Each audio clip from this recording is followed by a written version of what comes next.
नमस्कार साथियों, कुछ दिनों पहले एक इंटरव्यू के दौरान अनुराग कश्यप ने भारत में सामाजिक असमानता पर बात करते हुए ब्राह्मणों के एक वर्ग को लेकर कुछ टिप्पणी की जो कि बहुत से लोगों को अपमानजनक और पक्षपातपूर्ण लगी। उन्होंने ब्राह्मणों की सामाजिक भूमिका पर सवाल उठाए और कुछ स्टीरियोटाइप दोहराया।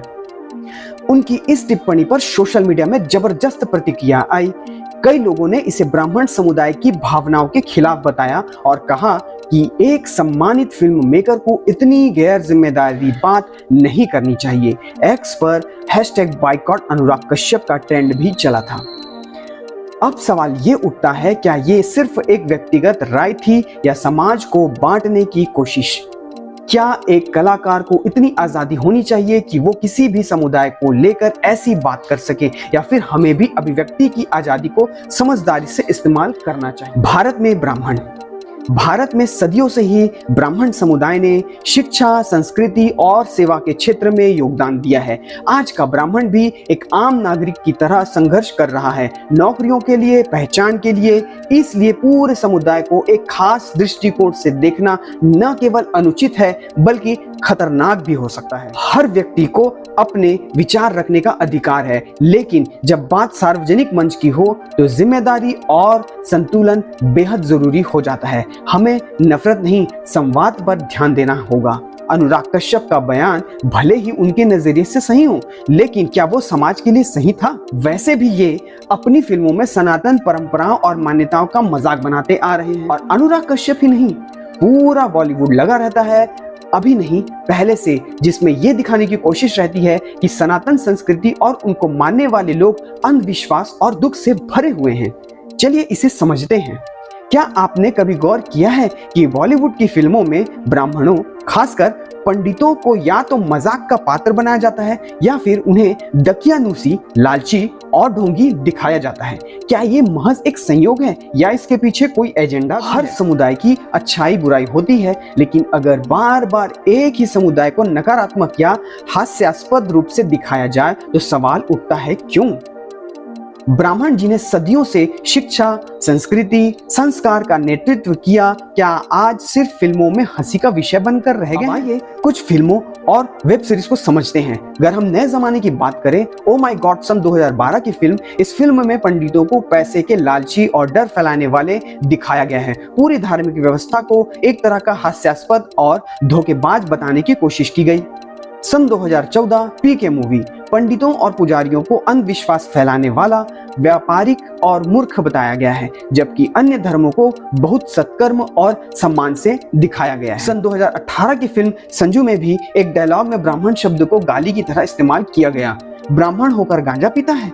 इस तरह के संवाद न केवल समुदाय को नीचा दिखाने के लिए किया जाता है बल्कि पहचान को कलंकित भी किया जाता है। सुपर 30, इसमें भी एक ब्राह्मण टीचर को लालची और भ्रष्ट दिखाया गया, जबकि फिल्म का नायक ब्राह्मण था पर उसे ब्राह्मण के तौर पर चित्रित नहीं किया गया। सीक्रेट्स गेम वेब सीरीज तो याद ही होगा, अभी की युवा पीढ़ी इसे अच्छे से जानती है। गायतुंडे जैसे किरदार ब्राह्मण होते हुए भी हिंसक और अपराधी दिखाए गए। एक बार फिर ब्राह्मणों को नकारात्मक संदर्भ में दिखाया गया। इस वेब सीरीज में एक गुरु जी हैं जो विरोधी देशों के बीच युद्ध हो जाए ऐसा षड्यंत्र रचते हैं, ऐसा इसमें चित्रित किया गया है, जबकि इस गुरु को बचपन में बहुत ही धार्मिक दिखाया गया है। आजकल OTT प्लेटफॉर्म में दिखाने वाले वेब सीरीज पर सरकार की कड़ी निगरानी तो है नहीं, और न होने की वजह से 90% इन सीरीज में आपको सनातन धर्म, भाषा, हमारे पारिवारिक संबंधों को बहुत गलत तरीके से दिखाया गया है। आप अच्छे से देख सकते हैं। डिटेल में बात करूं तो वीडियो बहुत लंबा हो जाएगा, इसलिए मैं शॉर्ट में कुछ कैरेक्टर्स और उनसे जुड़ी फिल्मों के नाम लेता हूं जो ब्राह्मण और सनातन धर्म विरोधी हैं। पहला है सीक्रेट्स गेम में त्रिवेदी का किरदार, जो कि बहुत ही नकारात्मक और चालाक भरा दिखाया गया। मिर्जापुर सीरीज में त्रिपाठी परिवार का किरदार। फूल और कांटे फिल्म में तिवारी जो MLA रहते हैं उसे बार बार ये बताते हुए दिखाया कि मैं तिवारी ऐसा करता हूँ। अजय फिल्म में तिवारी अखाड़े वाले का किरदार। ये तो थे कुछ एक जात विशेष को टारगेट करते हुए उदाहरण। अब कुछ उदाहरण देखते हैं जिसमें सनातन धर्म के प्रति ऐसा दृष्टिकोण दिखाया गया है जिससे ये लगे कि इस धर्म या इस धर्म के भगवान से कोई फायदा नहीं होता। हम 50 के दशक से शुरुआत करते हैं। 1952 की फिल्म थी दाग, जिसमें यूसुफ खान उर्फ दिलीप कुमार शंकर के किरदार में भगवान से शिकायत करते दिखाए गए।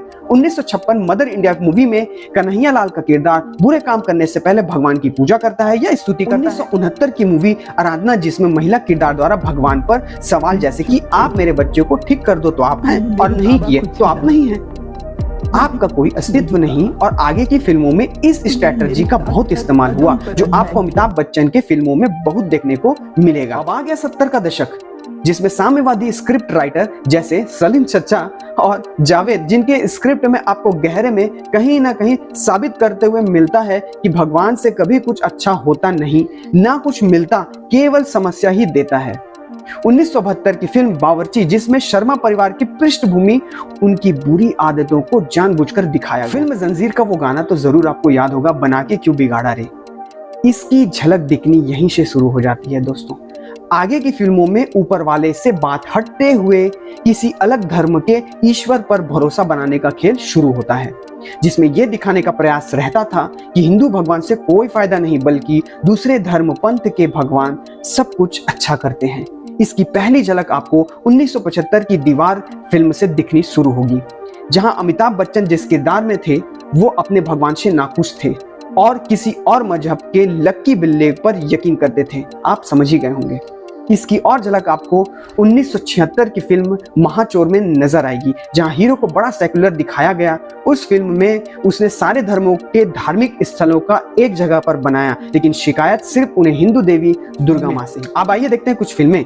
1981 वक्त की दीवार, 1982 बदले की आग, 1985 तेरी मेहरबानियां, 1992 शोला और शबनम में विलेन का किरदार, जहां बार बार विलेन को पूजा करते दिखाया गया। 1995 बाजी में नेता चौबे और शिवा का किरदार। 1998 में कुछ कुछ होता मूवी में अंजलि का किरदार भी आपको याद होगा, जहां पे वो प्यारी सी बच्ची को जब उसकी दादी माँ कहती है कि भगवान से प्रेयर कर लो तो वो मजाक में उसे टाल देती है, जबकि और कोई समस्या का हल के लिए वो नमाज पढ़ते हुए उसमें दिखाती है। लिस्ट बहुत लंबी है दोस्तों। बॉलीवुड वालों ने हर वो रास्ता अपनाया है जिससे सनातन धर्म का मजाक और अपने एजेंडे को मजबूत बनाया जा सके। 90% गानों का कोई सेंस नहीं होता, वैसे भी इनके 80% गाने चुराए हुए हैं, जिसको आप इस YouTube चैनल के माध्यम से देख सकते हैं। इस विषय पर और भी बुद्धिजीवियों ने पहले भी बात किया है, जैसे कि राजीव दीक्षित जी ने और सुधांशु त्रिवेदी जी ने। आइए देखते हैं अब उनके वीडियो क्लिप्स।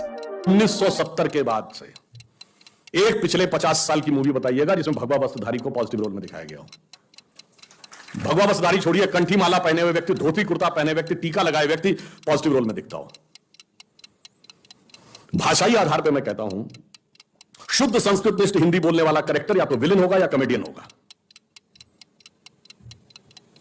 कभी आपका ध्यान ही नहीं गया होगा इसकी तरफ। जैसे ये बात मैंने पहले भी एक बार बोली थी, शायद आप लोगों ने उसमें कभी वीडियो देखा हो। विनोद खन्ना जी का देहांत हो गया। बहुत पुरानी उनकी एक फिल्म थी ना, जिसका गाना था, प्रिय प्राणेश्वरी यदि आप हमें आदेश करें तो प्रेम का हम श्री गणेश करें। इसमें कौन सी हंसने वाली बात थी, मगर उसका पूरा चित्रण एक कॉमेडी के रूप में किया गया।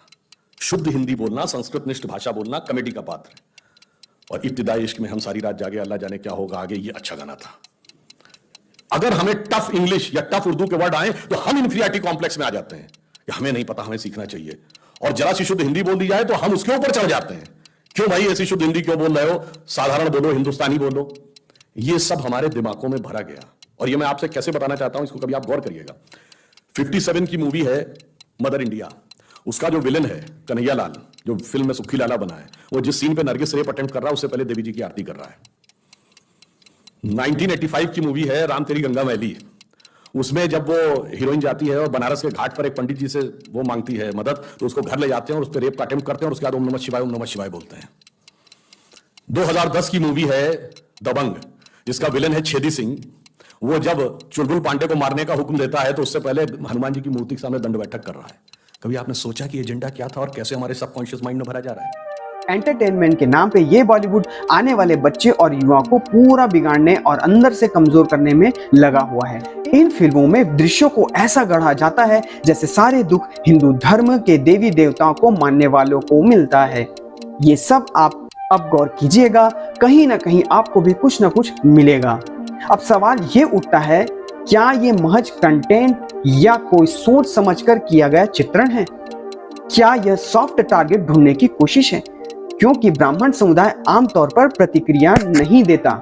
फिल्में समाज का आईना होती हैं, लेकिन जब ये आईना एक ही समुदाय को बार बार तोड़ मरोड़ कर दिखाए तो ये प्रोपोगेंडा जैसा लगता है। मैं ये नहीं कह रहा हूँ कि ब्राह्मण समुदाय में कोई खामी नहीं है, हर समाज में होती है, लेकिन जब कोई फिल्म में बार बार सिर्फ नकारात्मक पहलू दिखाए और सकारात्मक योगदान को अनदेखा कर दे तो यह सिर्फ कहानी नहीं, एक एजेंडा बन जाती है। आप बताइए, आपने कितनी फिल्मों में देखा है जहां वेदों, शास्त्रों, विद्वानों या ब्राह्मणों के शिक्षा में योगदान को सही तरीके से दिखाया हो? शायद गिनती की पिक्चरें होंगी दोस्तों। बॉलीवुड को यह समझना होगा कि अगर वो किसी धर्म या जाति को सम्मान से दिखाता है तो सभी के लिए वही पैमाना होना चाहिए। सहिष्णुता की भी एक सीमा होती है दोस्तों। अगर बार बार अपमान होगा तो प्रतिक्रिया भी आएगी। तो साथियों, क्या बॉलीवुड जानबूझकर ब्राह्मणों और सनातन धर्म को निशाना बनाता आ रहा है या फिर ये क्रिएटिव फ्रीडम का दुरुपयोग है?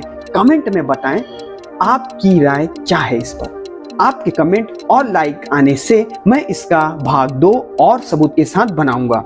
अगर आप भी कुछ करना चाहते हैं अपने धर्म संस्कृति की रक्षा के लिए तो प्लीज अपनी राय कमेंट में लिखें और शेयर करें इस वीडियो को, ताकि आपकी राय भी बहुत से लोगों तक पहुंच सके। इस वीडियो में बने रहने के लिए आप सभी का धन्यवाद दोस्तों।